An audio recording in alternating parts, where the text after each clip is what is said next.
जी को कही तो राजा जनक की आंखों में अश्रुधारा बह गई। राजा जनक ने कहा, धन्य है बेटी तुझ जैसी जो 7 पीढ़ी मेरी उद्धार कर दी और 7 पीढ़ी तेरे पति की उद्धार कर दी है। धन्य हो ऐसी बेटी, धन्य हो महाराज। हो जाए पूत कपूत मूंग छाती पर दलता, हो जाए पूत कपूत मूंग छाती पर दलता, गलत ख्याल है दुनिया वालों, बेटों से नाम नहीं चलता, बेटों से नाम नहीं चलता। कृपानाथ, आज नानी बहिरे हिवड़ा में प्रेम उमड़ गयो कि देखो मारा पिताजी मारे लिए आया तो सरी, भले यारे कने रुपया नहीं है पर आर भरी सभा में मारो मान तो राख लियो है। कृपानाथ, अतिथि भले कोई भी आए, भले वो खाली हाथ आए, पर वो आ गया वही सबसे बड़ी बात होती है हमारे लिए, वही सबसे बड़ी बात होती है। नानी बहिरे हिवड़ा में प्रेम उमड़ गयो कि हमारा पिताजी आया है, हमारा पिताजी आया है। मैंने अभी भी कहा था कि संसार में सबसे यदि पवित्र रिश्ता है तो बेटी और बाप का है महाराज, बेटी और बाप का। जो दुख बेटी पिता का समझती है वो बेटा कभी भी नहीं समझ सकता है, कभी भी नहीं समझ सकता है। मारा पिताजी में कहीं भी इतनी होवेला या बात पियर में रेर भी बेटी पिताजी की चिंता करे, चिति बेटो नहीं करे महाराज। पिताजी यदि थके होंगे फैक्ट्री से कहीं से काम करके लौटे होंगे दुकान से, तो बेटा टीवी देखता होगा, वो ये नहीं सोचेगा कि मेरे पिताजी ऑफिस से आए, उनकी थकान आ रही होगी, उनको मैं पानी की मनवार कर दूं, चाय की मनवार कर दूं। नहीं, बेटी होगी तो वो दौड़ करके जाएगी, पिताजी चाय बना दूं, पानी पिला दूं, वो होती है बेटी। एक माँ के 4 पुत्र थे, एक बेटी थी। चारों बच्चे विदेश में चले गए अपनी जॉब करने के लिए, बेटी भी ससुराल चली गई थी। एक दिन माँ बीमार पड़ गई, पिताजी ने हॉस्पिटल में एडमिट कराया। माँ ने कहा कि सुनते हो, मेरे बड़े बच्चे को फोन लगाइए, समय का कोई भरोसा नहीं है। पिताजी ने बड़े बच्चे को फोन किया, हेलो बेटा कहाँ है? बोले मैं विदेश जा रहा हूँ। अरे तेरी माँ बीमार है। बोले पिताजी मैं क्या करूँ, ऑफिस से छुट्टी नहीं मिल रही है, मैं विदेश के टिकट बन गए मेरे, मैं विदेश जा रहा हूँ। माँ ने कहा दूसरे वाले को लगाइए। दूसरे वाले बच्चे को फोन लगाया तो दूसरे वाले बच्चे ने कहा पिताजी सॉरी, मैं अभी नहीं आ सकता, मेरे ही बच्चों की तबीयत खराब है। अरे तेरी माँ बीमार है तो मेरे से छोटे वालों को कीजिए ना फोन, मेरे अकेले का क्या ठेका ले रखा है। अब महाराज जी, दूसरे बच्चे ने भी जब ये बात कही तो पिता के पैरों से जमीन खिसक गई। हे भगवान, इन बच्चों को मैंने दिन रात एक करके पाल पोस करके बड़ा किया और आज इन्होंने ये जवाब दिया। दूसरे तीसरे को लगाया, उसने भी मना कर दिया। चौथे को लगाया कि छोटा वाला तो मेरा लाडला, उसने भी मना कर दिया। सॉरी पिताजी, मैं नहीं आ सकता। कृपानाथ, दोनों जने फूट फूट करके रोने लग गए। उसने कहा कि मेरी बच्ची को फोन लगाइए। जैसे ही बच्ची को फोन लगाया तो उस बच्ची के हाथ से फोन छूट गया कि मेरी माँ बीमार हो गई। मेरी माँ को हुआ क्या महाराज? वो होती है बच्ची, वो होती है बेटी। इसलिए कहा है कि बारिश में छाते की तरह होती है बेटियां, बारिश में छाते की तरह होती है बेटियां, माँ बाप दुखी है तो रोया करती है बेटियां, टूटे हुए खिलौनों से खेला करती है बेटियां। ये नहीं कहती कि मुझे महंगा खिलौना ला करके दे दीजिए।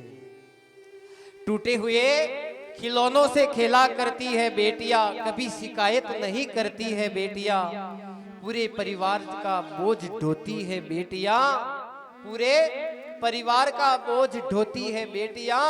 फिर भी दुनिया वाले कहते हैं कि बोझ होती है बेटियां, बोझ होती है बेटियां। बेटी महाराज बोझ नहीं होती है, बेटी तो आप कमाई होवे महाराज, बाप कमाई नहीं होवे।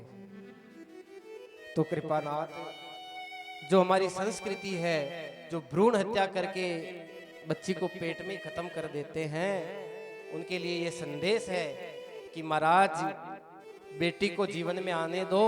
यदि बेटी है तो कल है हमारे घर में भी कोई बेटे की बहू आएगी, और कोई भी बेटे की बहू घर में आ जाए तो उसे ये मत पूछो कि तू क्या लेकर के आई है, बल्कि उससे ये पूछिए कि तू क्या छोड़ करके आई है, तू क्या छोड़ करके आई है। अपने जीवन के 18 वर्ष पिता के घर में बिता करके बेटी अपने पति के गोत्र में अपना गोत्र मिला लेती है।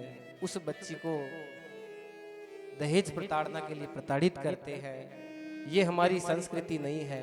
उस बच्ची को कभी महाराज गर्भ के माध्यम से भ्रूण हत्या करके उसको गर्भ में खत्म कर देते हैं। ये हमारी संस्कृति नहीं है। गीता प्रेस गोरखपुर से एक ग्रंथ निकलता है, क्या करे क्या न करे उसमें पढ़ना। शास्त्रों में सभी पापों की मुक्ति का उपाय दिया है, सभी पापों की मुक्ति का मार्ग बताया है, पर भ्रूण हत्या गौ हत्या के जो पाप होते हैं इनकी कोई मुक्ति कोई मार्ग नहीं बताया है, इनका कोई मार्ग नहीं बताया। तो ये होती है मां। और फिर भी हम कहते हैं कि बेटो होना चाहिए, बेटो होना चाहिए। महाराज बेटो होवे जदे तो थाली बजावा और बेटी होवे जदे के वहां हाँ बेटी हुई है, ऐसा ये हमारी संस्कृति नहीं है। तो कवि ने लिखा है, बेटे का क्यों माने है जग में, बेटे का क्यों माने है जग में, बेटी का क्यों माने नहीं। मुझे बताओ दुनिया वालों, बेटी क्या संतान नहीं।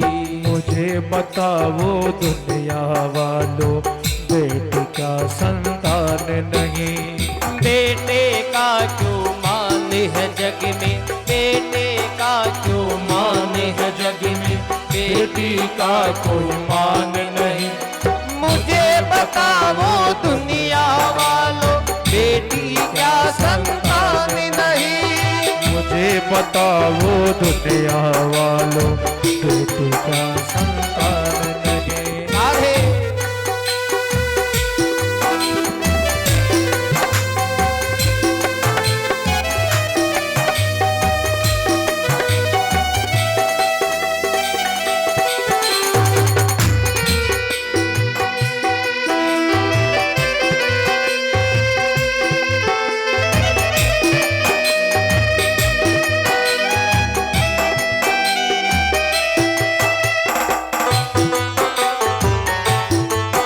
राधे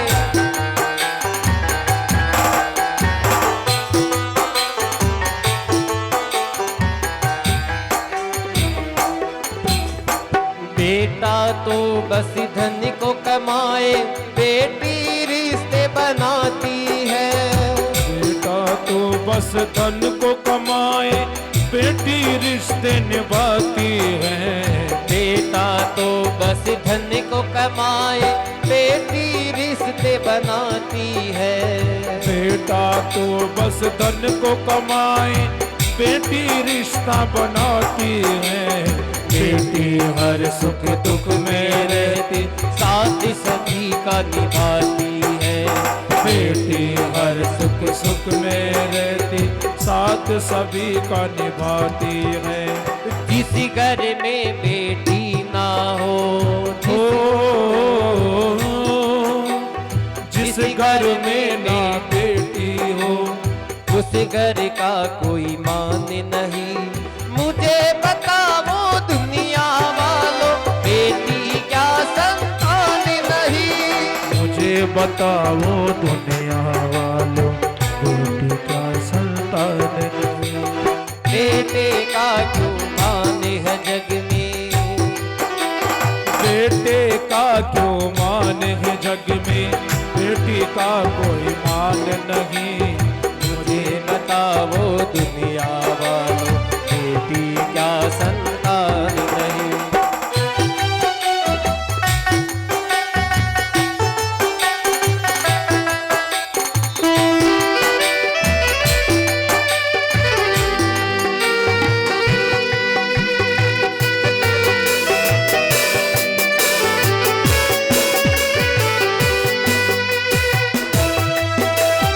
राधे